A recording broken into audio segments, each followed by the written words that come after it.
I don't remember exactly what compelled me to rush out and buy Pokemon Red before the craze began, but I vividly recall the day I went to Toys R Us after school and picked it up.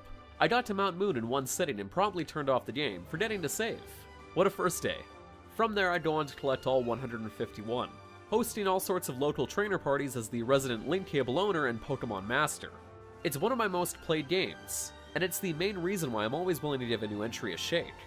Pokemon Let's Go isn't for everyone, but from the perspective of someone who recently became a parent, this is going to be the perfect entry point for some. Let's Go serves as a bridge between the more casual Pokemon Go and the mainline series. Remember how Pokemon Yellow sort of retrofitted the anime? Let's Go is like a supercharged version of that. I'm talking Team Rocket with Jesse James Meowth shenanigans, the whole 9 yards. That's awesome in theory, but this dynamic duo is going to really confuse some long-term fans. It's basically an alternate Generation 1 journey, complete with small geographic and narrative twists. Let's Go is also a bit of an odd duck as far as its control scheme goes. Let's Go completely removes Pro Controller support in favor of adding a new object into the mix, the Pokeball Plus. Now I sorely miss the Pro Controller. It's one of the best controllers on the market right now, but I did have access to the one-handed device for the review, and it grew on me. That tiny little bit where the Pokeball button is, that's an analog stick that presses in for menu confirmations and world exploration. The top button opens the menu.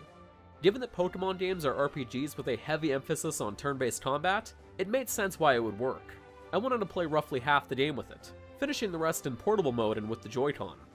So there are 3 aspects of the Pokeball Plus: the aforementioned controller option, the chance to place the creatures in the ball and walk around with them, Pokewalk or anyone, and Pokemon Go connectivity. The walking aspect is a cute little extra, and tapping the ball to cue a Poke voiceover is a nice touch. Just know that the little thing is a whopping $50 USD, and is basically only applicable to Let's Go, so maybe don't get too excited. I sincerely felt the hit of not using the Pro Controller, and if you do opt for the Joy-Con, only one is supported, and in the upright position. Now if this was Bayonetta, I'm sure people would be angry to no end, but again, it's Pokemon. I can make do.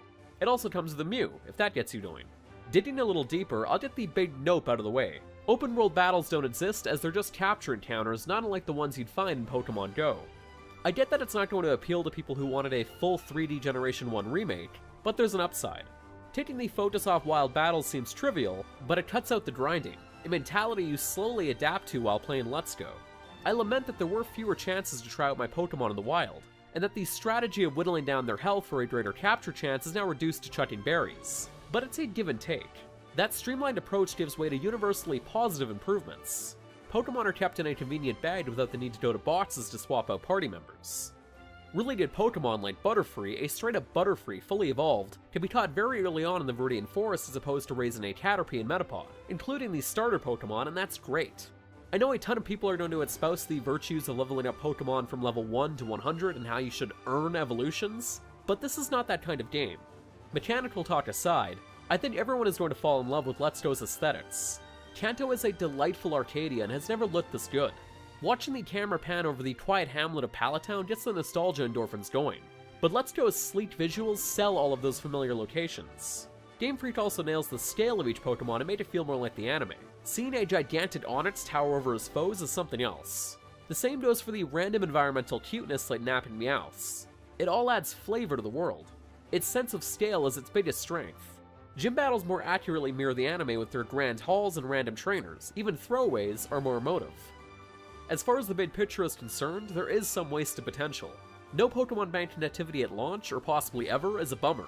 Especially when Game Freak and Nintendo are collectively asking you to catch the same Pokemon that have been around for ages. You can nab alone forms through Pokemon Go, but that's not a big incentive. The ability to play Pokemon Let's Go in the Switch's portable mode is fantastic, thus not betraying the original Pocket Monster mantra, but you can't help but think that some basic features we've come to expect from the series were held back in favor of a more explosive entrance for the next mainline entry. I can't believe it took Game Freak over 20 years to give us an RPG-oriented console Pokemon game, but with the ever-changing mobile landscape and the success of the Switch, the opportunity finally presented itself. No, Let's Go is not a mainline entry that the Eevee/Ivy min-maxers hoped for, but that's still on the way. If you happen to miss this return to Kanto, that's perfectly fine, but I was mostly delighted to go back.